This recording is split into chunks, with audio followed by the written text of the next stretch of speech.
Здравствуйте, дорогие подписчики и гости канала. Я рада приветствовать вас на канале Истории судеб. И вот наша история на сегодня.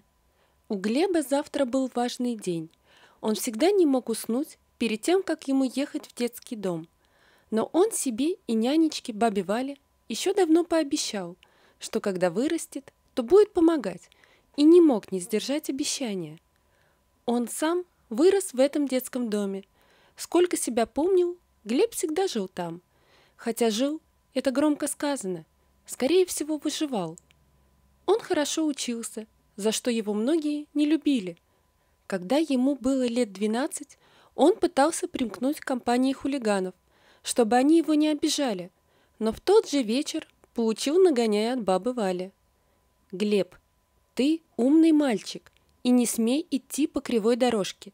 Я знаю, что если ты продолжишь хорошо учиться, то многого добьешься, а потом, может, еще и сам будешь нам тут помогать». «Буду, баба Валя, я вам обещаю». Сейчас баба Валя также продолжает работать в детском доме. Он тогда, со взгляда мелкого мальчишки, считал, что она уже старенькая, и так называл. А она и не говорила ничего против. А вот сейчас ему 30, а ей 70. А тогда какая из нее была бабуля? После окончания школы он поступил в техникум, затем институт. Там его заметили из крупной компании, когда он защищал диплом, и пригласили к себе. Он оправдал ожидания и хорошо трудился. И вот сейчас он уже занимает место заместителя директора, а впереди маячит должность вице-президента холдинга. Раз в месяц он приезжает в детский дом с гостинцами. Весь день посвящает детям. Они гуляют. Он много рассказывает им, чего и как добился в жизни. А завтра особенный день. Перед Новым годом дети пишут письма с пожеланиями. Они знают, что пишут не Деду Морозу, а благотворителям. Глеб не один такой. Кого-то он не знает, а кто-то начал помогать детскому дому после его рассказов. Этот детский дом небольшой. Сейчас там около 40 детей, и всегда хватает всем на подарки. Они не просят чего-то заоблачного. В этом году он будет исполнять желания 5 детей. Когда он был маленький, то мечтал, что вырастет и найдет своих родителей, поэтому очень боялся, что кто-то из детей попросит вместо подарка это. При выпуске из детского дома баба Валя рассказала ему, что его принесли еще совсем младенцем. Мама была совсем молодой и говорила, что ей рано иметь детей, и они не потянут ребенка. «Глеб, оставь это позади», — говорила баба Валя. «Не тереби ни свое сердце, ни их». И он был с этим согласен. Утром он наспех поел и прыгнул в машину. По дороге заехал в супермаркет за сладостями детворе и персоналу. Когда подъезжал к детскому дому, то его уже ждали. Дети ринулись к нему обниматься, и только одна девочка стояла в стороне. Раньше Глеб ее не видел. У него была традиция выдавать по конфете еще во дворе, и все это ждали. Он сам помнил, как это, когда тебе перепадала конфетка, да еще и до обеда. Раздав всем, он направился к этой девочке. «Держи». «Да не бойся. Вон у ребят спроси, и они скажут, что можно». Она аккуратно взяла конфетку и отошла в сторону. Вышла баба Валя. Глеб вручил ей тортик и пошел за остальными пакетами, а она смотрела на радостных ребятишек. Потом был концерт. Кто-то читал стихи, кто-то танцевал. Сегодня в зале было много зрителей. Приехали все, кто поддерживал этот детский дом и наполнил его праздником. Дети радовались от обилия сладкого, шариков и цветов, а взрослые зрители умилялись их непосредственности и украдкой вытирали слезы. Глеб уходил самый последний. Он заболтался с баб Валей. «Баб Валь, у вас новая девочка? Скромная такая?» «Да, Глеб, неделю как у нас. Ее родители погибли, и ее сюда. Никому не нужна оказалась из родственников. Хотя я с ней когда говорила, то поняла, что и при живых родителях она никому не была нужна. Пока еще сторонится всех, боится. Ну, вы-то найдете к ней подход, я не сомневаюсь. Найду, мой хороший. Но я здесь еще 3 дня и ухожу на пенсию. Мне уже давно пора было уйти, но замены не было. А сейчас выходит Леночка. Она хорошая, и я могу спокойно отдыхать.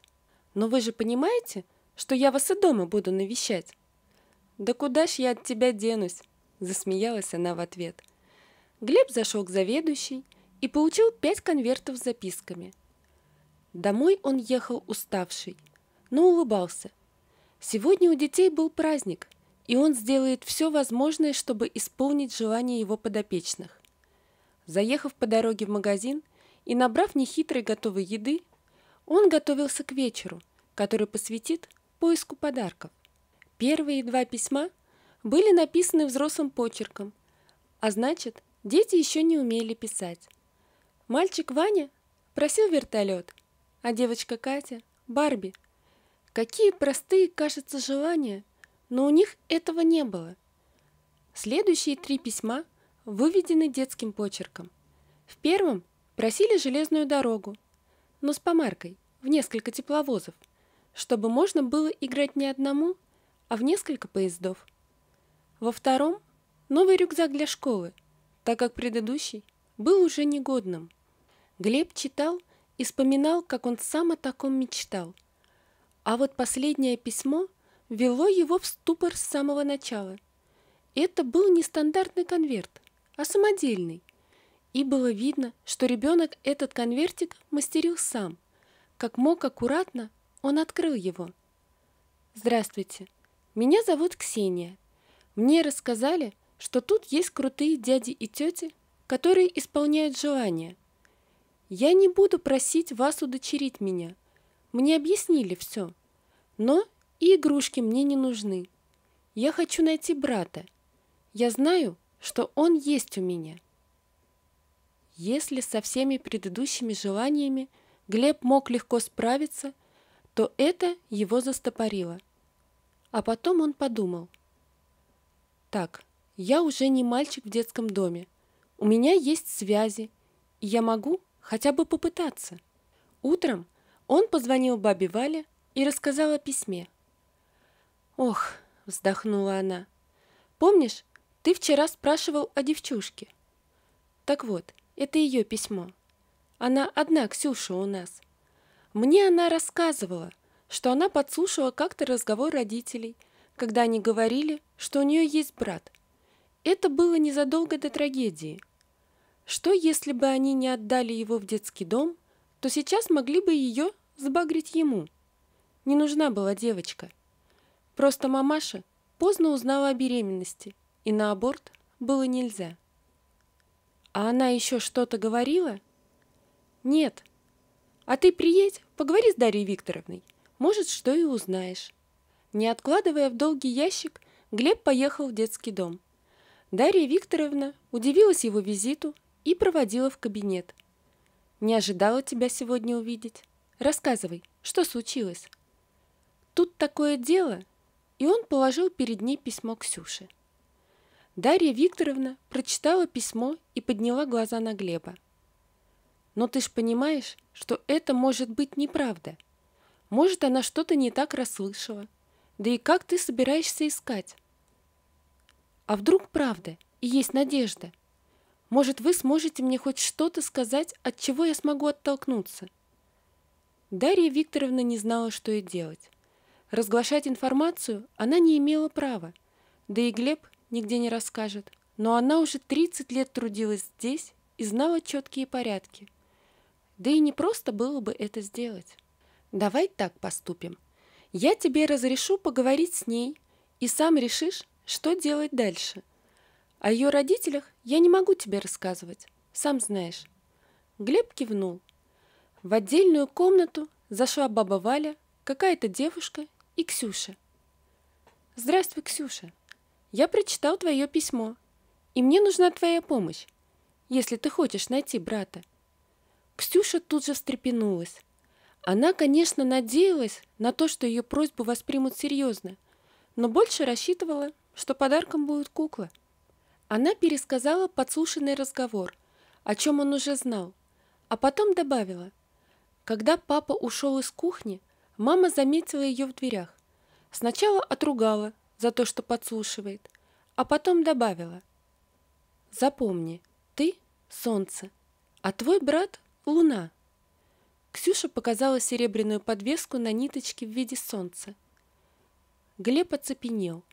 Было ощущение, что его ударило током. Видя замешательство дяди, Ксюша встала. «Я пойду? Можно?» Не дождавшись ответа, она взяла за руку девушку и вышла.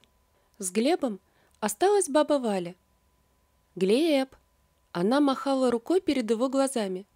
Она прекрасно все поняла. Пуще всего сначала она, а потом и сам мальчонка берегли подвеску в виде луны на ниточке. «Ты думаешь, она твоя сестра? Думаешь, могут быть такие совпадения?»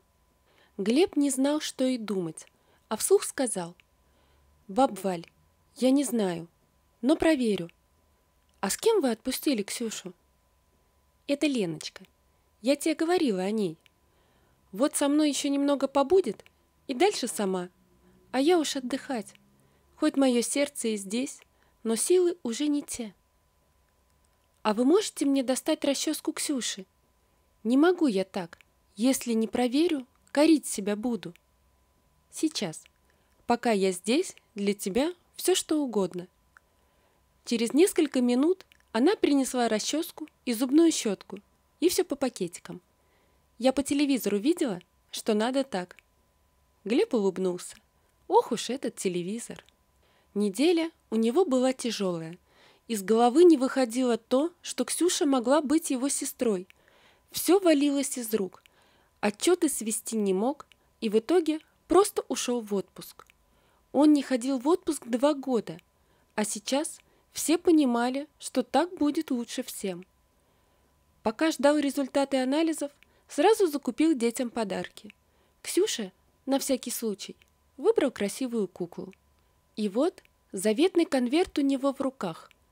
Что-то последнее время именно конверты лихо переворачивают его жизнь с ног на голову. Результат положительный. Ксюша – его сестра. Взяв все документы, он поехал в детский дом к Дарье Викторовне. Она внимательно все изучила. «И что ты будешь делать?» «Конечно, забирать сестру отсюда». Она улыбнулась. «По родственным связям это будет проще и быстрее, чем при усыновлении». Ксюше пока решили ничего не говорить. Настал день подарков. Глеб уже вручил 4 детям, и те радостно распаковывали коробки и пакеты. Он подошел к Ксюше. Она посмотрела на него и опустила глаза. «Спасибо, что тогда хотя бы послушали». Он присел рядом с ней на корточки и показал в руке подвеску луну на веревочке. «Вы мой брат?» А он в ответ просто обнял ее. Рядом стояла Лена. Она не могла сдержать слез и тихо пыталась их вытирать. «Ксюша, мы сегодня едем домой». Сегодня у нее и Глеба начиналась новая жизнь. Глеб перестал быть одним, а Ксюша увидит, что такое, когда ее любят. Глеб и Ксюша навещали детей в детском доме теперь вместе.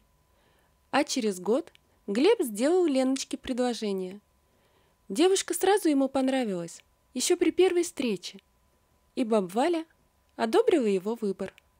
Ксюшка на свадьбе была как маленькая принцесса. Рядом с ней сидела баба Валя. Теперь она стала и для нее бабушкой. А еще Глеб купил большой дом, где нашлось место всем, и даже маленькому белому щенку, зайчику. «Ксюш, представляешь, как глупо будет, когда он вырастет, а ты ему такая на улице: «Зайчик, иди сюда!»» — смеялся Глеб, когда узнал, какую кличку она выбрала. «А вот и не глупо, а очень мило», — парировала Ксюшка. И она была права. Вот такая история, друзья. Напишите, пожалуйста, что вы думаете об этой истории. Не забудьте подписаться на канал и поставить лайк. До свидания.